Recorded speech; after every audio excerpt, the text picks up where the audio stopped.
مارشل دغه یا مارکه خخ باندې بلګي خبرو کو یا د انډیا لمن کال مخکې کوم داسې جواب ورکړو او دا یو کال بیا زمونږ څنګه تیر شو په دې مسله کې خبرو کوو نو څه بالکل سر څنګه چې تاسو وی کنه اول به زه په یومي مزدور راشم دا چې دی کنه نو زمون خلک ولې نه دي خبر دا زمون د سکولونو نه را روانه سلسله ده چې مطلب داسې انټرنیشنل ډے راشي نو پاغي باندې زمون ټیچرز خبره نه کوي د ټیچرز کار سوي بورډ ډک کی نوٹ بک راواله دا ولیکي هغه د نه چې دی نو نالج هیڅ هغه ته دا نه ورکي نه یو لاین ورته نالج وی نه هغه اسه پوي کوي چې نن څورز د زه خپل ما ټیچینګ کړی دی سو وخت کې اون په دې 400 سړي روکي او زراغه ما چې سٹارټ زراغم نو پاغ ورځ باندې 9 نومبر سمره هم ورسته ما ته پوسو کو نو یو زبل ز کلاسونو کې نو ماشومان وی نومبر دی یخنی ده پکې لکه دومره زموږ خلک نه خبره دي نو دا زموږ د ټیچرز کار دی چې غوي مطلب ماشومان متعلق شانتي د دغه ورځ متعلق یو دوه لاینونه وي دغم دا بیا د دین ورستو به خبره کوم چې لیک په مینرز باندې هم پکار دي چې غوي ته ډیسپلین مینرز داوخی بل خبره تاسو ته مارکه حق وکړانو هغه خو زموږ لپاره د فخر خبره ده او په دې باندې موږ فخر کوو چې موږ پاکستانیان یو کال زموږ څنګه تیر شو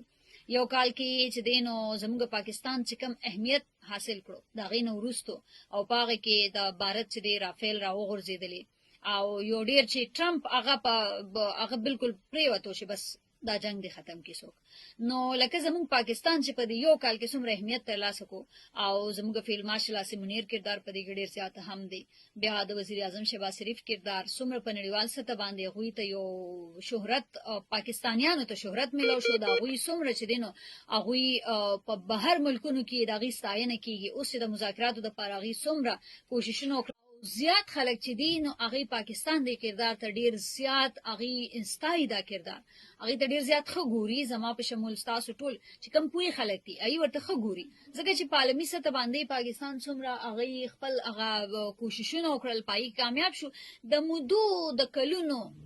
د لسیزو دا جنگ چې دی دار روانو او د امریکا او ایران په یو شارټ نوټیس باندې غیر واستل په ټیبل باندې کینو دا ټولو نه هم خبره مذاکرات کیږي معاهده کیږي نه کیږي د روستو خبره دا د یو ورځ د دوه ورځو جنگ نه دی چې دا د زر بغي براشو دی براشو بس لیکل وکړو نه سره زموږ تاسو ډزې نه دي کنه خو اوروج خان هغه مخصوص خلکا یا کم بګوړګان چې د مل نه تختیدلی دلته ویلا کې کوي هغه د ملک د بدنامولو یو کسرم نه پرېږدي کنه نو دغه خلک لګیا دي چې د ملک خلاف او سیاست په خپل ځای خو چې د عمل کینو مونږ به یو چې ملک نینو سبي دغه خلکو ته څه وایي چې دی وخت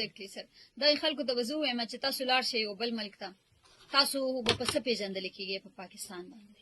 نو تاسو ولې د خپل ملک خلاف شوی ټیک دا هغه زموږ منځنه چې کم هغه شخړې دي یو معمولی کو هغه په سیاست دي کو په نور سدي اخو دی ترمنځ خو په هر ځای کې چلیږي خو موږ خو یو پاکستانیان کنه د دین خو موږ انکار نشو کولی ولې تاسو پروپاګاندا کوي ولی تاسو چې دینو ملک بدناموي خپل